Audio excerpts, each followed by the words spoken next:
Hello, my little shrimps. It's Carla, and I'm here again in my kitchen today to make roasted chicken with shrimp butter and new potatoes. This is a very springy recipe. It has very few ingredients, and it is very fast. And the reason it is very fast is because I am going to cut this chicken in half. You can absolutely have your butcher do this. I'm going to show you how to do it. We're going one step past spatchcocking.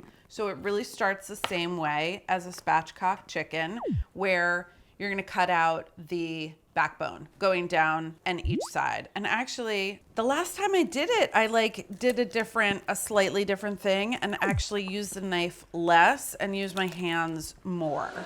So, and it was extremely effective. Kind of gross, but you're gonna eat an animal, you gotta eat the animal. So I'm just kind of using my hands to pull the joints apart, and that way the oyster, which is right here behind the hip bone, doesn't get cut in half, and it makes it easier to see what's going on inside. I'm even just under the skin, getting right into those little bones.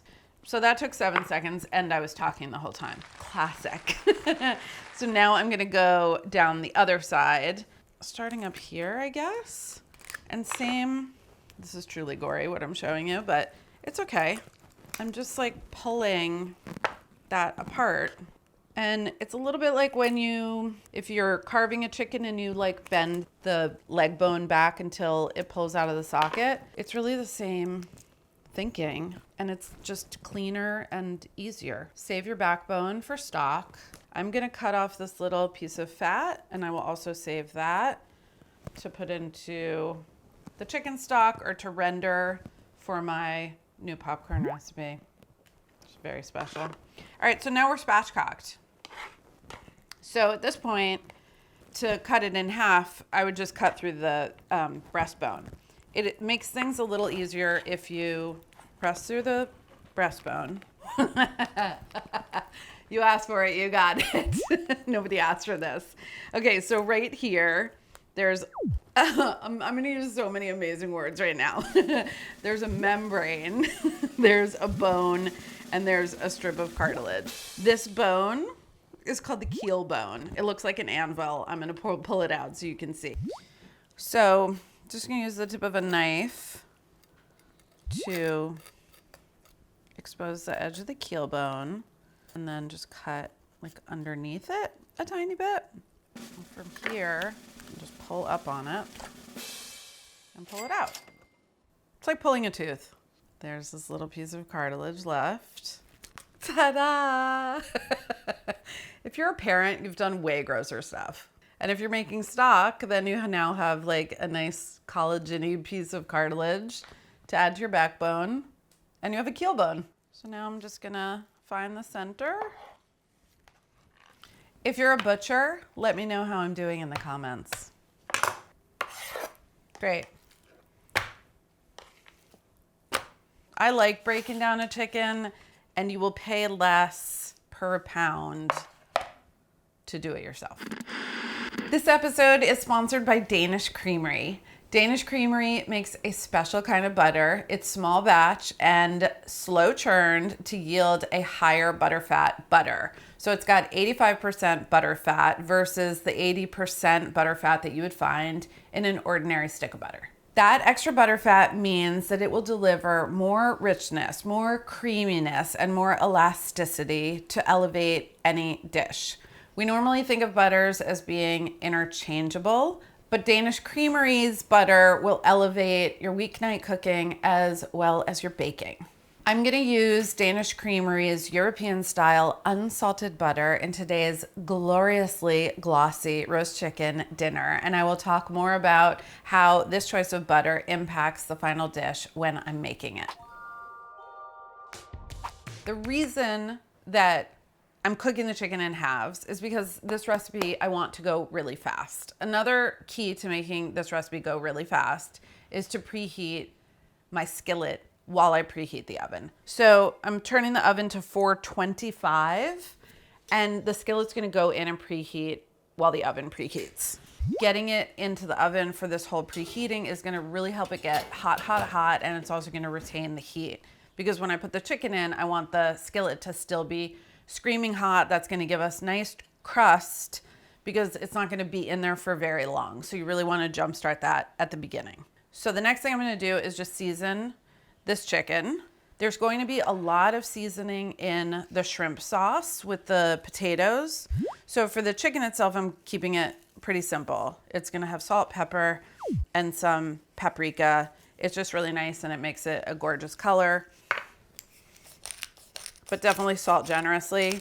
So for a 3.5 or 4 pound chicken, that means like 3 or 4 teaspoons of salt. The other thing that's great about this, after you've done, you know, you have your halved chicken, is that it's extremely hands-off. The chicken never gets turned over the whole time that it's roasting. It goes in there skin side down. I'm using a sweet paprika, but if you wanted to use like a pimenton de la vera or something with some heat, that'd be really nice also. This is more like paprikash energy.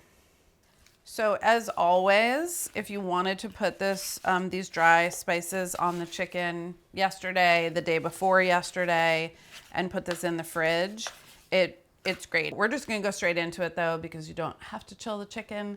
As soon as the oven is heated, will be RTG.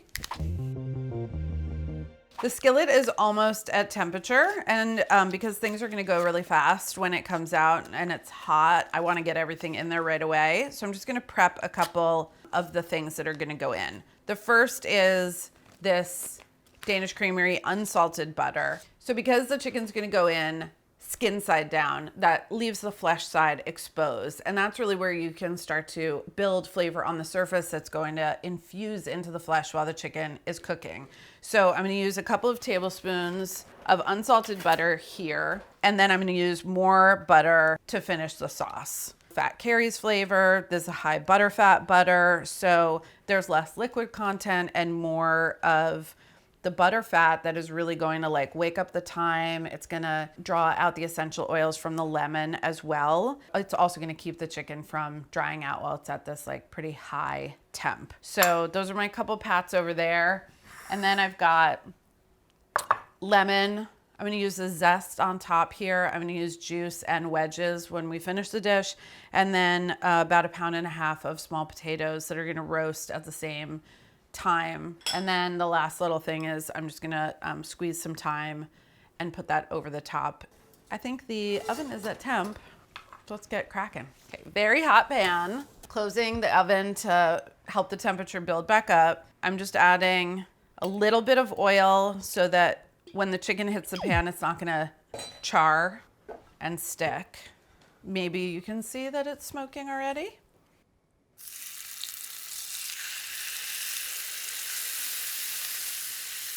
So essentially, I'm starting to build a pan sauce on the top of the chicken.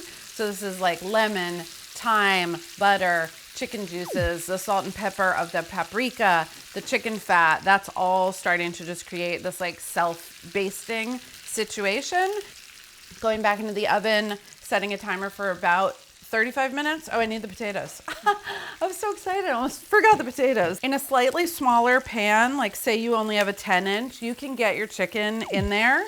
If they don't fit making contact with the surface of the pan, it's totally fine. They will cook through. I wanna give the potatoes a little something to start their roasting. They're gonna get nice and buttery as this all starts to drip down, but I just don't want them to go in like dry. Okay. Going back in the oven. If your oven has a convection, turn it on to low fan while it's roasting. It'll just help air circulate. It might go 5 minutes faster, but you don't need to have convection. Stick with that 35-minute time with no convection. I'm gonna need another 4 tablespoons of butter. I really had a conversation with myself about like, how many tablespoons of butter would you guys go with without being like, Carla, please, it's too much. But the butter and the shrimp paste are a very important union, and the way that the butter balances these like funky, spicy flavors of the shrimp is super important. You could have like a very acidic sauce, like a pan sauce that maybe has a lot of white wine and lemon in it, and when you finish it with butter, like a lot of sauces are finished with butter, it like mellows, it will coat your palate, it will round out all the edges, and like we love our rounded edges over here. So that's one of the great things about butter. I'm using shrimp paste. So shrimp paste is usually fermented. It's like oil, garlic, shrimp, and usually some kind of chili. I like the ones that are packed in oil. For this though, because I want to just emphasize the butter fat, I ended up straining off the oil that the shrimp paste is packed in. So while the chicken is roasting, this amount of shrimp paste is just gonna strain. I talk about spinets a lot, but I don't always show all the spinets. Belacan is a Malaysian version of shrimp paste. It's fermented, it's funky, it's deep, it's dry, it's crumbly. It's very intense smelling, but it's very concentrated and it's dried. So it doesn't have all of these kind of like other flavors. So for this, I would probably use closer to a tablespoon. Other things that you could use instead, and that I almost used, XO sauce, which has dried scallops in it. So you'll get that like fish kind of shrimpy sweet flavor. It's also almost caramelly. It comes in these stringy pieces. There's chili, there's garlic, there's usually dried mushroom. Obsessed with XO. Can't eat it straight out of the jar. Another ingredient you could use, trusty gochujang. Fermented chili is not going to have the shrimpy fish flavor, but it does have sweetness, sourness, saltiness, and more spice than shrimp paste. But gochujang and butter, match made in heaven, would be totally fantastic. I would use the same amount. I would use the full 3 tablespoons. I would use 3 tablespoons also of XO. So those are some really fun spinets. The other ingredients are going to be lemon. So I'm going to juice half and cut wedges. Oh, that was a juicy guy.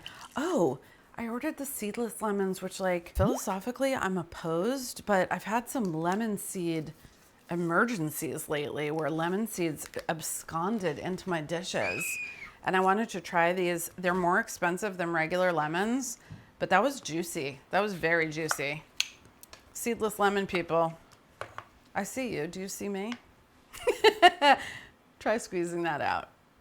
That's like such a you to people who come over. You're like, here's your lemon wedge. Just crush it in your palm. And then I've got a copious amount of scallions. Some of the scallions are going to go in to the sauce, and then some of the scallions are going to be garnish. They've got beautiful tendrils. Tendrils, once I didn't cut them off in like a around and find out kind of a mood. If you roast them, they become like fried shallot rings. They're so good. The flavor is so great, and they get like super crispy. So 2 parts of the scallions are going into the sauce, and for those, they're gonna get cooked, so they'll soften and they'll shrink a little bit. And so I'm just going into like, I don't know, roughly 1-inch pieces if you want to keep them big, and they'll get nice and floppy. I do love the little blossoms, so I'm going to save those for the garnish because they're pretty. And I'm going to use most of this top until it gets a little crumbly at the very top edge. So I've got my 2-part scallions, and then for garnish, I'm just gonna go a little bit thinner. These are big. They're almost like spring onions. I think instead of these scallions, you could use true spring onions, bulb onions. You could use green garlic, I think would be beautiful. You could use like little baby tenderoni little leeks, or any kind of another kind of fresh onion that's just showing up on the scene. Time to take the chicken out. A couple of things are gonna happen. This skillet house is the house for everything, the sauce, and then the chicken is gonna come back in. But first I need to get the chicken out and let it rest before I carve it. Nothing is sticking, okay? Because our pan was really hot. We had a little bit of olive oil, and then it's just been basting in delicious thyme, lemon, butter this whole time. The thyme has kind of given it's done its duty. but I do have gorgeous, like caramelized lemon peel, which is delish, and we don't have to get rid of that. Rather than grabbing from the breast end of the chicken where there's more skin that's obvious if it tears, pick up from your drumstick, because if you tear a little skin with your tongs on the drumstick, no one's gonna notice, and you'll just keep that like beautiful expanse of chicken skin intact. If for any reason your chicken is done and your potatoes are still firm, just take the chicken out and put the potatoes back in the oven for a few more minutes. But they're totally done. I didn't even rotate the potatoes while they were in there. So there's like great flavor payoff with browning on the side that was closest. And then there's just like beautiful tender potato on the other side. There is delicious buttery fat in here, and there's a little bit of fond.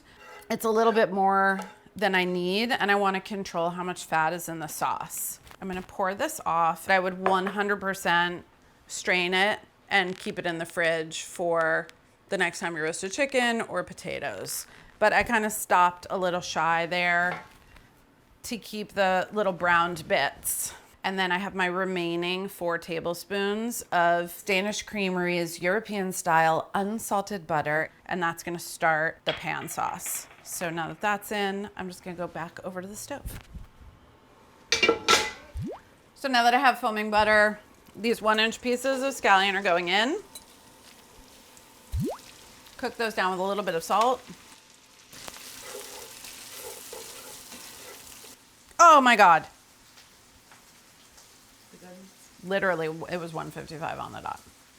After about 2 or 3 minutes, the scallions are nice and softened. They're taking on a tiny bit of color, and I'm gonna deglaze with about 1/2 cup of white wine. You could use water here if you don't cook with alcohol. You could use a white vermouth. You could use sake.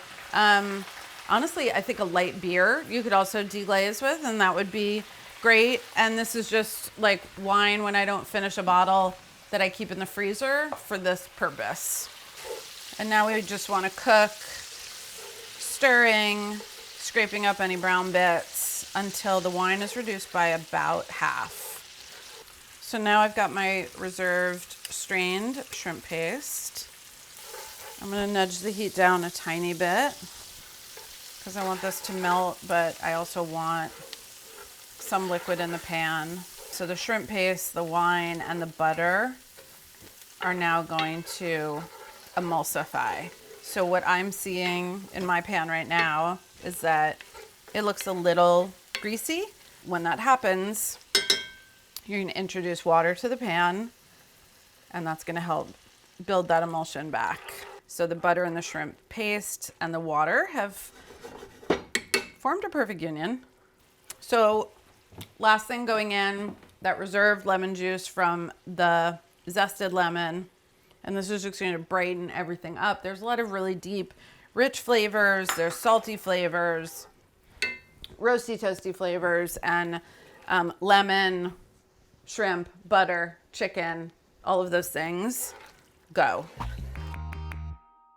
Another thing about having a halved chicken like this with the backbone out is that carving is so easy. So I always start with the leg and the thigh. Just gonna open that up right there and cut through for this. Separate the drumstick. So I'll end up cutting this into like 8 or 10 pieces. So for the breast, I'll take like the top of the breast with the wing. This is my personal earmarked piece with a thigh. That is my like perfect dinner. And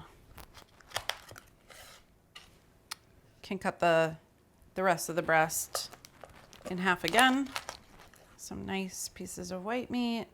So a good thing about having a board like this with a juice groove, and that's the name that Epicurean gave this, which is the best name for anything, is you want all of the chicken juices from resting to go back into your sauce. And just like every day is better with a juice groove. Whatever form it takes. That means like Cowboy Carter is on at the gym and we're having a juice groove. Like, let's just groove. All right, I'm adding the lemon pieces back in. You could serve the potatoes on the side. I just like them to get all saucy. Okay, so the last thing I'm gonna do is bring this back over. I just added chicken juices and the chicken. I wanna see bubbles in the sauce one more time before I plate. It's gonna take 1 minute. In that time, I can also spoon some of the sauce over and just bring everybody together. Oh, and the scallions too.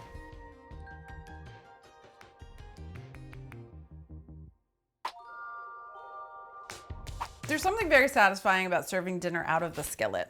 I love it. It's also gonna keep things warm while you're at the table because of all that residual heat. Let's just do the Carla Plate, which is a wing.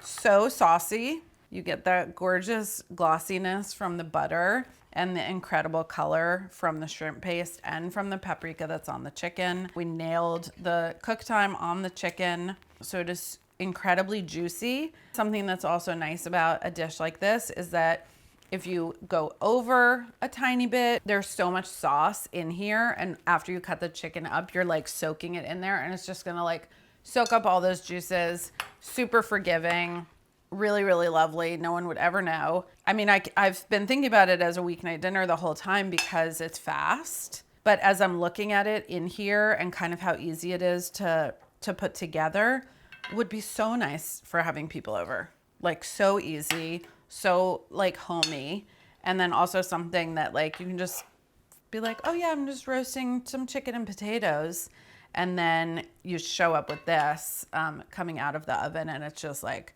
wow, extremely impressive. And I think flavors that people aren't necessarily going to expect, which is always really fun. And then you can just be like, oh yeah, it's just this condiment that I just happen to have in the fridge.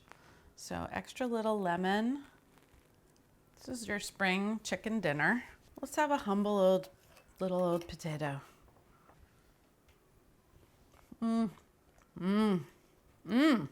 I'm gonna take my perfect bite. Hold on, I need sauce. Oh my God. Oh my God.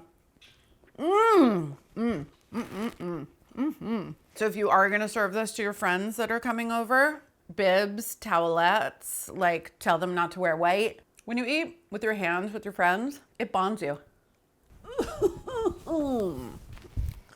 I feel safe now. Yeah, and then you can pick up the drumstick. I don't say this that often, but like this really is one of my favorite recipes that I've made in a while.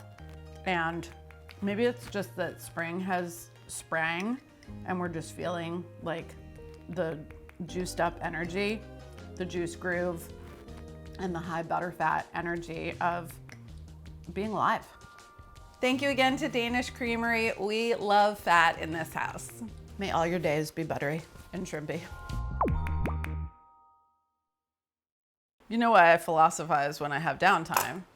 Yeah, I was trained. We were media trained to fill all of the empty space when you're cooking, to just keep talking. And that's how I was originally trained to like do a video. And it's very hard for me to just be quiet in general, but especially if I'm just like cutting, I'm like, I have to fill the empty space. And you're really good at it. Oh, thanks. Yeah. That's very sweet. Yeah. I also like, it's just like sitting in silence with other people. And so then we philosophize. And this is also the internal, as everyone knows, it is the internal monologue that I'm having when I'm prepping and cooking by myself. And I think about all these things, and that's the wonderful thing about cooking, in that transformative, distracting, go somewhere else place. When you're slicing scallion greens, you can just wander. Just let your mind go. Just let your mind go. All right. Who knows how many minutes it's been? Not me.